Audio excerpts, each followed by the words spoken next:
Aminado ang Interior and Local Government na may pagkukulang ang mga pulis sa pag-iimbestiga sa kaso ng pagkamatay ni dating DPWH Undersecretary Maria Catalina Cabral.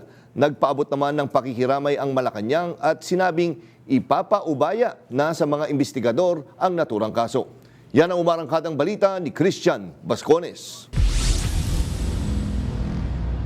Matapos bumulaga kaninang umaga ang biglaang pagkamatay ni dating DPWH Undersecretary Maria Catalina Cabral, inamin ni Interior and Local Government Secretary John Vic Remulla na may mga naging pagkukulang ang pulisya sa paghawak sa crime scene. Ito ay matapos na mai-turn over sa pamilya ang mga gamit, kabilang ang cellphone ni Cabral na natagpo ang patay sa isang bangin sa Tuba, Benguet. It was a crime scene, so there were lapses on the part of the investigators. But we are doing everything we can now para ma-retrieve lahat ng mga materials yan.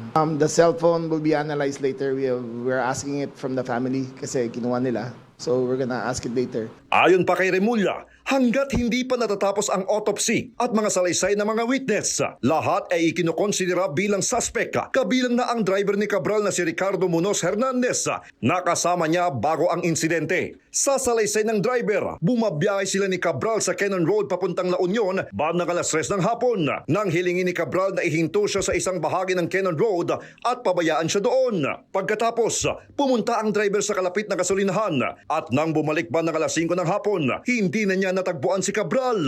Ayon sa PNP, isa sa ilalim sa DNA test at autopsy ang mga labi ni Cabral. Ang driver ni Cabral ay isa sa ilalim naman sa investigasyon kasama ang sasakyan at iba pang posibleng ebidensya. Samantala, nagpahayag ng pakikiramay ang Malacanang sa pamilya ng yumao at sinabing ipapasakamay sa mga investigador na humahawak sa kaso para tukuyin ang tunay na sanhi ng kanyang pagkamatay.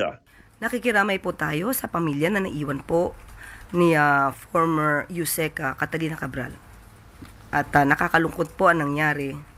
Pero, yun po, muli nakikiramay po tayo.